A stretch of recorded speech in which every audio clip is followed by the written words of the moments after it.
Assalamualaikum warahmatullahi wabarakatuh. Jadi untuk laporan studi kajian kelas 8 ini dituju ke SMP Negeri 2 Indralaya. Untuk konseling yang saya lakukan wawancara observasi itu berinisial nama JUA, kita sebut Jua saja.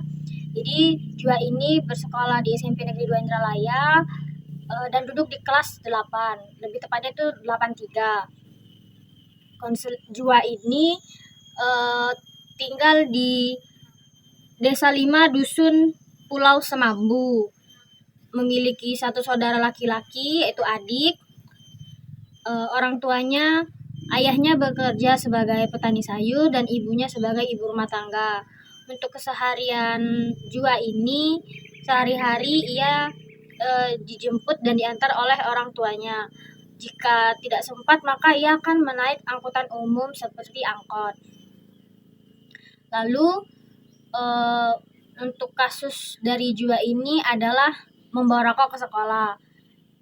Saya mendapatkan kasus ini dari guru BK yang ada di sana, yaitu Ibu Tia.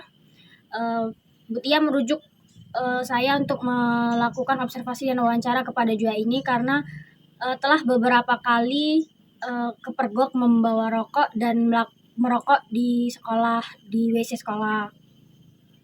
Lalu untuk buktinya itu Bu Tia memberikan buku laporan yang berisi nama Jua ini. Kemudian keesokan harinya saya melakukan wawancara dan penyebaran angket setelah mengetahui permasalahan Jua ini. Jadi Jua ini saat wawancara mengatakan bahwa perilaku merokoknya itu sudah muncul sejak ia duduk di SMP. Jadi sewaktu SD dia itu belum pernah yang namanya merokok. Lalu untuk alasan dia merokok itu tidak ada yang mengajaknya. Jua ini melihat sendiri teman-teman dan orang-orang di sekitarnya yang merokok dan ia itu merasa penasaran. Jadi mencoba dan keterusan sampai sekarang ia duduk kelas 8 ini. Lalu saat ditanya lagi kenapa dia merokok itu, ternyata dengan merokok itu membuat dia tenang gitu. Dan sebenarnya dari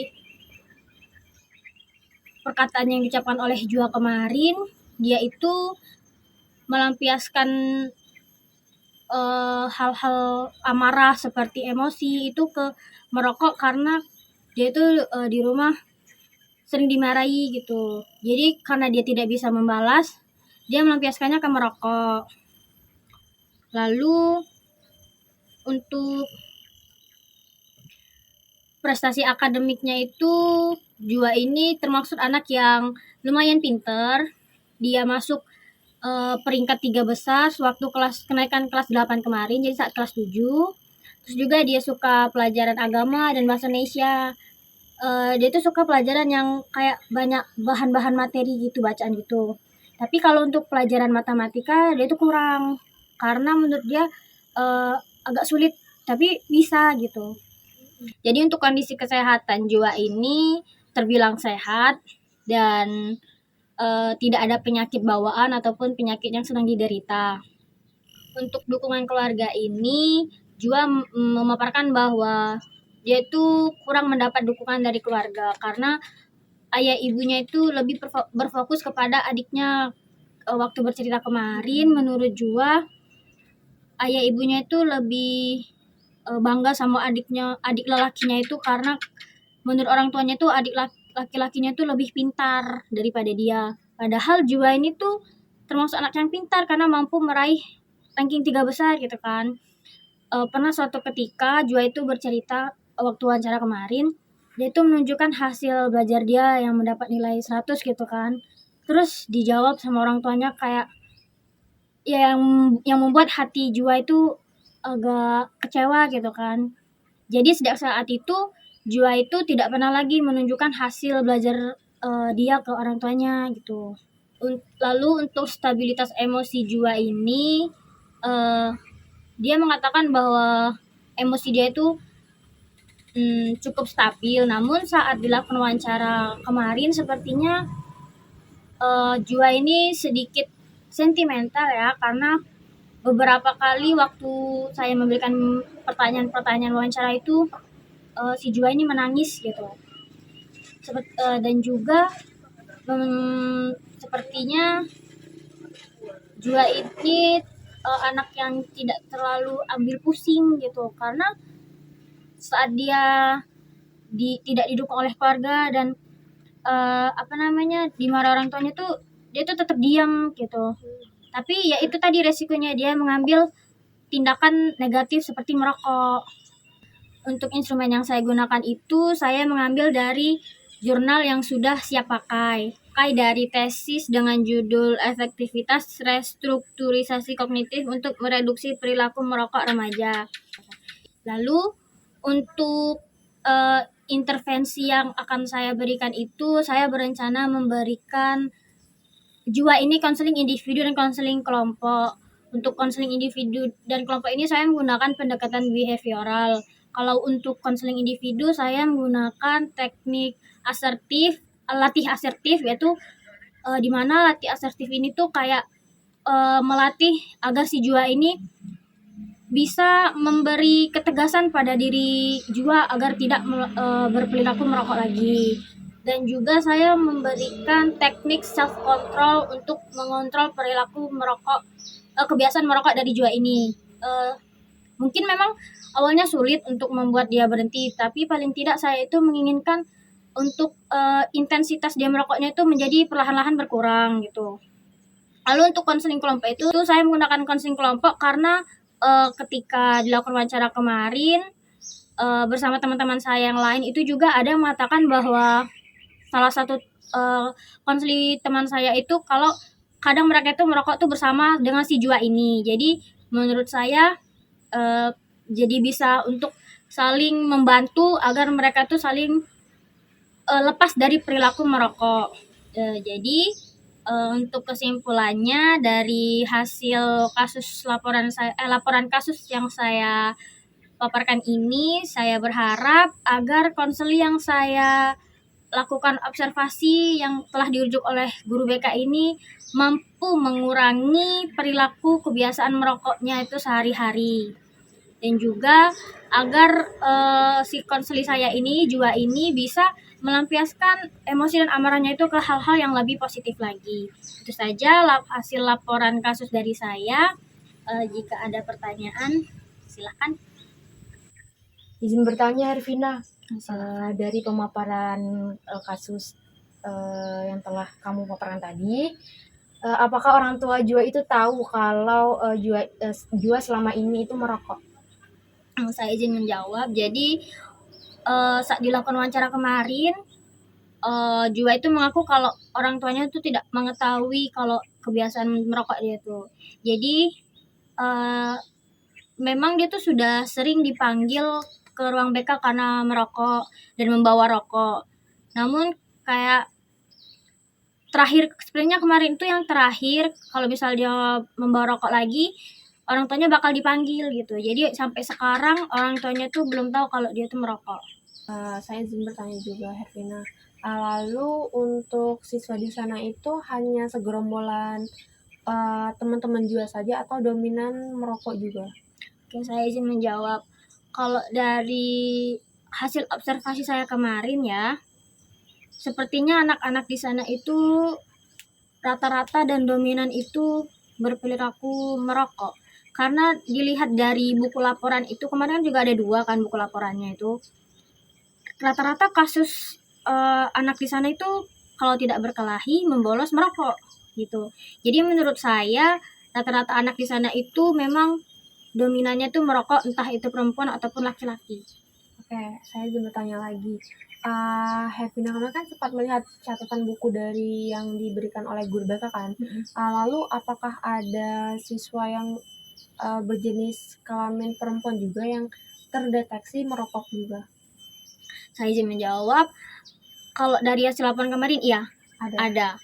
Oke, tadi kan Hervina juga mengatakan tuh kalau lumayan ada juga untuk yang berjenis kelamin perempuan itu yang merokok. Lalu apakah ada tindak lanjut dari sekolah ataupun dari guru BK-nya sendiri?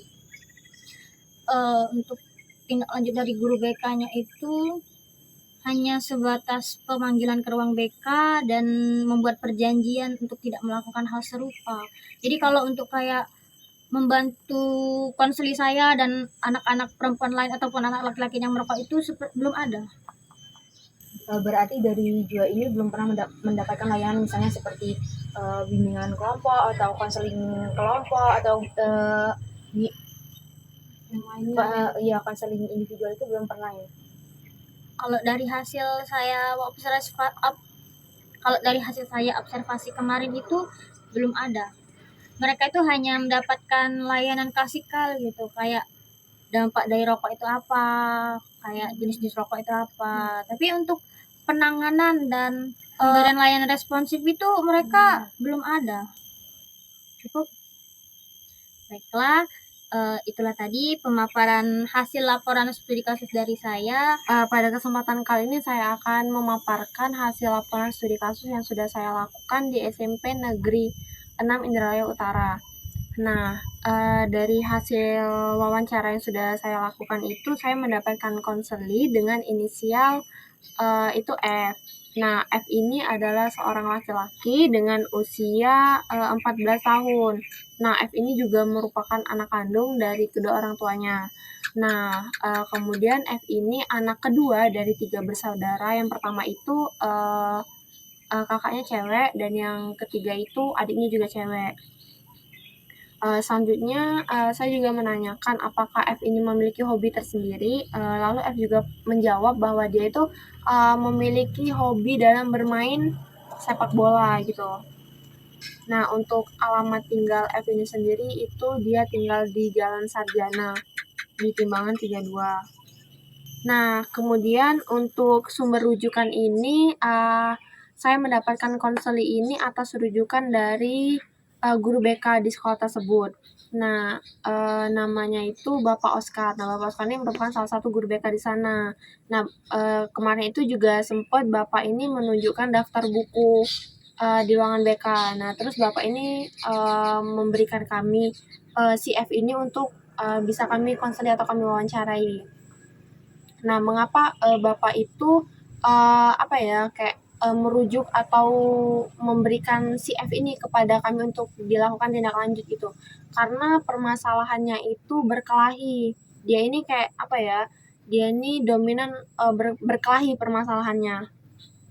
Oke, jadi seperti yang sudah saya sebutkan tadi, saya mendapatkan F ini atas rujukan dari guru BK dengan permasalahan itu berkelahi. Nah, kemudian jika dilihat dari prestasi akademiknya ini di dalam kelas, F ini tidak begitu menonjol gitu, tapi cukup baik ketika di dalam kelas. Nah, mungkin bisa dikatakan bahwa F ini memiliki kelebihan pada bidang non-akademik, seperti yang saya sebutkan tadi, hobinya dalam bermain bola. Nah, ini juga menjadi salah satu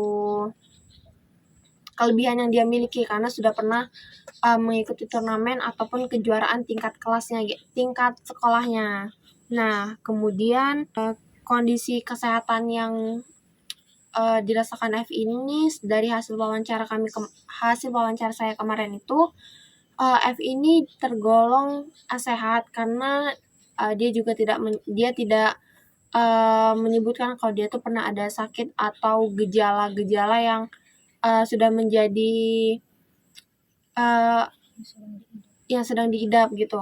Jadi kalaupun sakit hanya sekedar seperti sakit biasa, demam, dan lain-lain. Nah, kemudian jika dilihat dari dukungan keluarganya, jadi ketika F ini berkelahi dan dipanggil ke ruangan BK, F ini tidak pernah menceritakan kepada kedua orang tuanya, karena dia itu merasa kalau nanti dia cerita akan menjadi beban gitu buat orang tuanya. Jadi dia memilih untuk tidak menceritakan itu kepada orang tuanya. Selanjutnya itu emosi dari diri F itu sendiri. Kalau saya lihat itu tingkat emosi F ini cukup tinggi gitu ya, karena F ini tidak bisa jika dipancing karena dia ini kalau bisa dibantu dia tuh sangat sensitif gitu. Iya, mudah tersinggung. Jadi kalau misalnya ada yang mengejeknya atau menghina, dia tuh mulai langsung apa ya, kayak membara gitu emosinya. Jadi dia memang nggak bisa untuk disenggol lah gitu ibaratnya. Oke, untuk kepribadian F ini bisa dibilang F ini cukup aktif di sekolahnya dan juga di kelasnya. Dan juga dilihat dari lingkungan sekolah di lingkungan sekolahnya ketika kami datang kemarin, dia tuh cukup mudah bergaul gitu. Bahkan dengan teman-teman yang sudah pernah berkelahi dengan dia. Jadi kayak seolah nggak ada apa-apa gitu. Jadi yang seperti sudah saya jelaskan tadi bahwa F ini memiliki kelebihan di bidang non akademiknya daripada akademiknya. Kemudian F ini juga memiliki tingkat emosi yang cukup tinggi dan kesabaran yang cukup rendah gitu. Oke, dari hasil wawancara saya kemarin untuk melihat tingkat dari perilaku konseli yang saya ambil ini, saya mengangkat instrumen dari salah satu jurnal yang sudah teruji validitas dan rehabilitasnya mengenai perilaku agresif. Di dalam angket ini terdapat 20 item yang saya berikan kepada F ini untuk mengukur gitu tingkat agresif yang dimiliki oleh F ini. Selanjutnya untuk intervensi yang dilakukan itu, saya menggunakan konseling individu dengan pendekatan REBT atau Rational Emotive Behavior Therapy.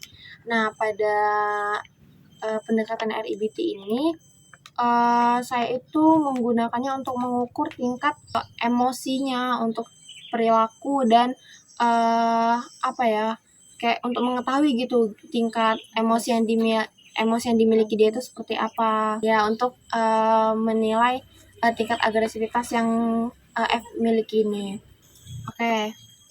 Selain itu saya juga menggunakan strategi konseling kelompok. Mengapa saya menggunakan konseling kelompok ini? Karena jika dilihat lagi itu daftar nama yang kami lihat di catatan guru BK itu lumayan banyak untuk siswa-siswa yang mengalami berkelahi gitu. Jadi saya rasa strategi ini bisa digunakan untuk mengedukasi peserta didik di sana mengenai bahayanya berkelahi itu apa, kemudian dampaknya bagaimana, dan juga untuk kedepannya tentang prestasi yang akan mereka hadapi itu bagaimana gitu. Mungkin itu saja yang dapat saya jelaskan kepada teman-teman. Apakah ada yang ingin bertanyakan? Silakan. Boleh, Evina? Saya izin bertanya. Tadi kan Putri bilang kalau di situ lumayan banyak yang berkelahi selain si F ini. Untuk saat si F ini berkelahi, apakah pernah menimbulkan kayak luka yang benar-benar parah, yaitu sampai ada yang berdarah atau sampai ada yang terluka, entah itu si F-nya atau si teman berkelahinya itu, lawan berkelahinya itu. Oke, terima kasih Ervina. Kalau sejauh itu mereka itu nggak pernah sampai yang berdarah, sampai yang parah itu nggak pernah. Palingan kayak sampai mereka yang sampai emosinya membara aja gitu. Sampai waktu itu dia juga cerita pernah ditegur salah satu guru di sana hanya diingetin gitu, awas nanti ada bara yang pecah gitu aja sih, takutnya ada bara yang pecah terus ngenain mereka. Tapi kalau mereka yang sampai bertengkar berdarah itu nggak pernah. Izin bertanya Putri. Boleh, Ci. Jadi dari permasalahan si F ini, apakah guru BK di sana itu pernah menindaklanjuti permasalahan dari F ini sampai permasalahannya ini benar-benar selesai gitu?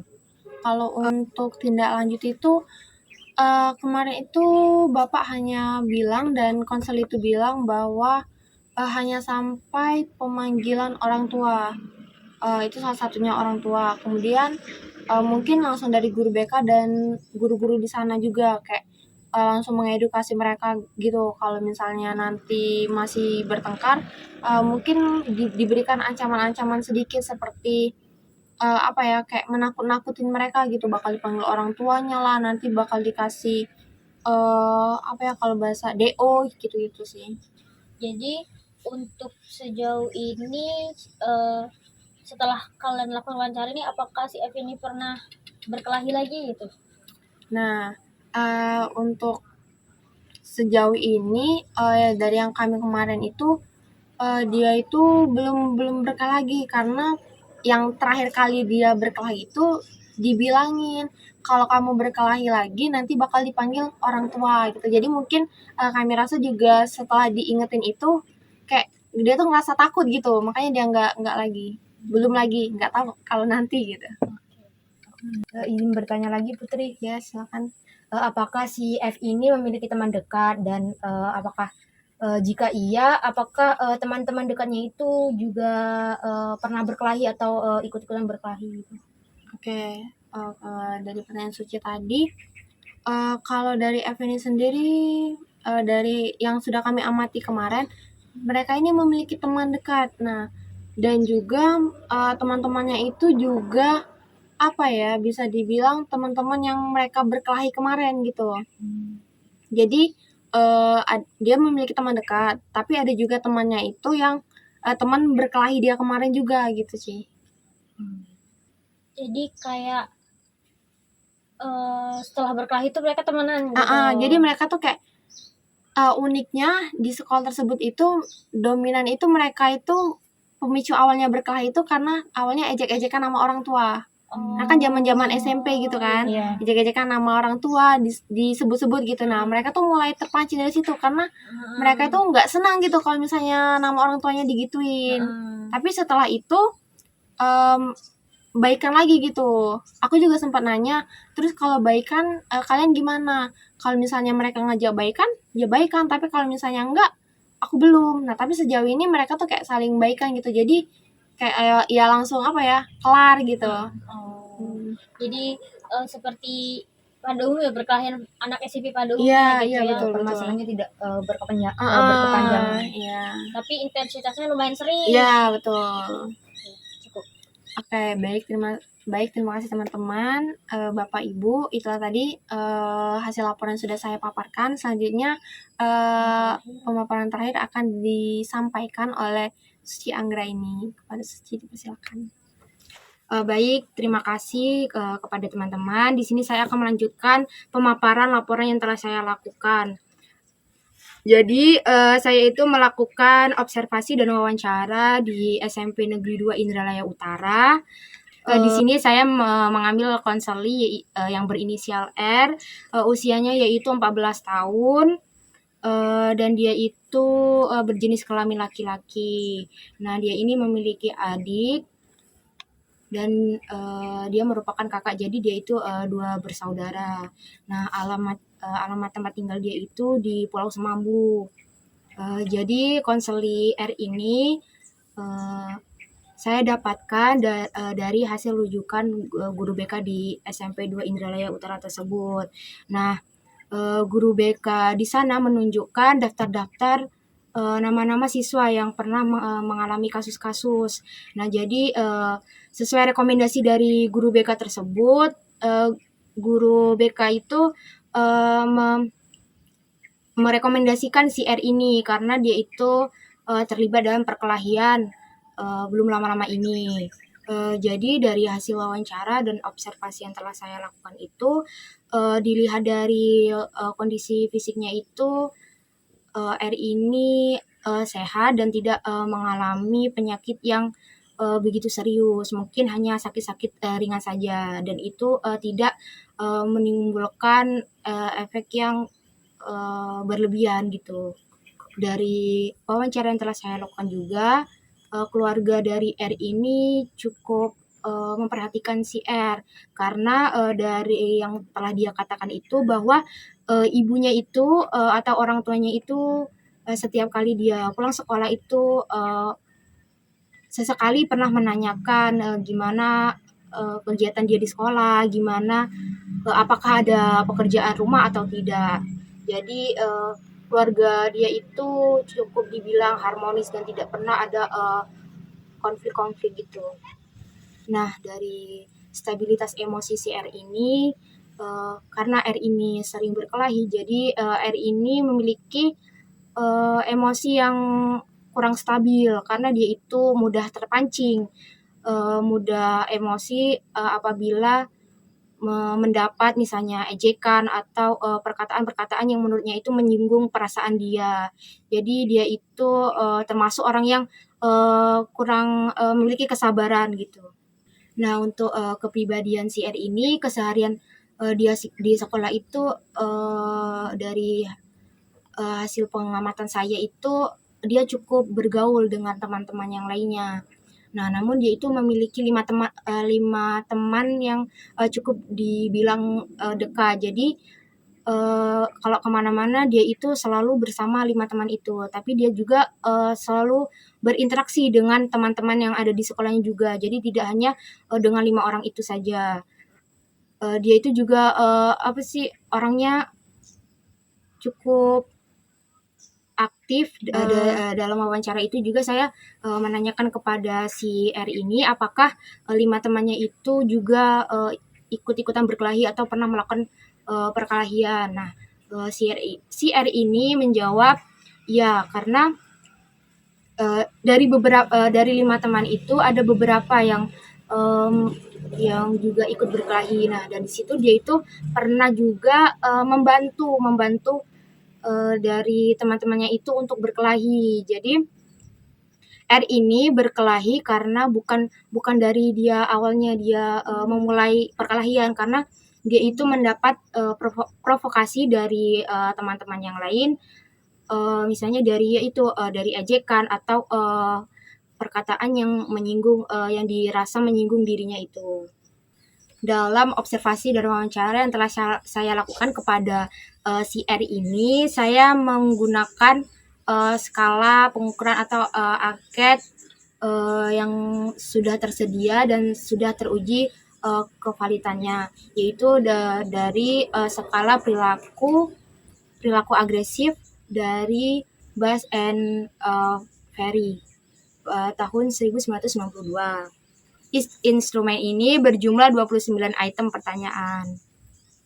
Lalu untuk intervensi yang ingin saya berikan kepada si R ini adalah konseling menggunakan konseling individual dengan pendekatan behavioral terapi. Nah, di sini saya juga memakai teknik dalam salah satu teknik dalam pendekatan behavioral terapi, yaitu teknik modeling. Jadi tujuan dari penggunaan pendekatan behavioral terapi ini yaitu untuk mengubah perilaku yang tidak sesuai dari si R ini untuk berubah menjadi perilaku yang lebih sesuai lagi. Jadi teknik modeling ini yaitu peniruan perilaku-perilaku yang lebih positif, misalnya bisa dari film pendek atau misalnya dari karakter film yang baik, dan bisa dari orang-orang sekitar yang memiliki perilaku yang baik, yang dapat menginspirasi konseli untuk berubah ke pribadi yang lebih baik lagi.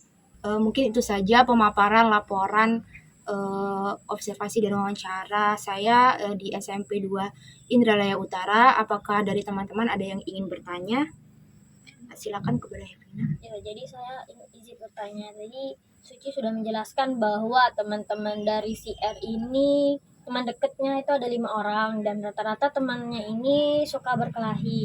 Nah, apakah selain 5 teman dekat ini si R ini punya teman yang memiliki hobi yang tidak berkelahi gitu, yang bisa membantu dia untuk lepas dari perilaku berkelahi dan bisa mencegah dia untuk berkelahi gitu? Nah, setelah dari wawancara yang telah saya lakukan kepada R ini, dari kelima temannya itu rata-rata suka berkelahi juga. Mungkin ada satu, tapi mereka itu tidak seperti membiarkan saja, kayak itu adalah hal yang sudah wajar saja, dan juga lingkungan di sekolahnya itu juga rata-rata orangnya itu suka berkelahi juga, karena dilihat dari buku dari guru BK itu bahwa banyak sekali kasus-kasus perkelahian. Saya izin bertanya, dari kasus yang sudah Suci observasi tadi, apakah itu mendapatkan tindak lanjut khusus dari pihak sekolah ataupun dari guru BK? Baik, untuk tindak lanjut dari guru BK atau pihak sekolah itu mungkin hanya dari pemanggilan orang tua serta pemberian sanksi, misalnya berupa penulisan surat perjanjian. Lalu apakah konseling Suci tadi sudah pernah mendapatkan panggilan dari orang tua? Nah, setelah saya wawancara si konseling ini, apakah dia pernah, apakah orang tuanya itu pernah dipanggil oleh pihak sekolah? Jawabannya itu iya, karena sesuai dengan apa yang dikatakan oleh konseling itu bahwa belum lama ini orang tuanya itu dipanggil ke sekolah karena dia itu ketahuan berkelahi. Jadi orang tuanya ini dipanggil ke sekolah sepertinya hanya 1 kali dan itu terjadi belum lama-lama ini. Jadi saya izin bertanya, orang tuanya itu jadi baru mengetahui perilaku anaknya gitu, Iya betul. yang mengenai perilaku berkelahi ini. Iya, Jadi untuk sebelum-sebelumnya itu orang tuanya belum mengetahui. belum pernah mengetahui. Baik, itu saja pemaparan laporan dari saya. Saya akhiri. Baiklah, itu tadi pemaparan hasil laporan studi kasus yang telah saya dan rekan-rekan saya lakukan di sekolah masing-masing. Apabila ada salah kata atau salah ucap atau perkataan yang tidak enak didengar, saya dan rekan-rekan mohon maaf. Saya akhiri. Wassalamualaikum warahmatullahi wabarakatuh. Terima kasih.